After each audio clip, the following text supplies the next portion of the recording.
ചെമ്പകപ്പൂ മൊട്ടിനുള്ളിൽ വസന്തം വന്നു കനവിനീളം കൊമ്പിൽ ചന്ദനക്കിളിയടക്കം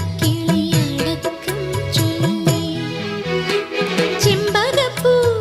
മൊട്ടിനുള്ളിൽ വസന്തം വന്നു കനവിനീളം കൊമ്പിൽ ചന്ദനക്കിളിയടക്കം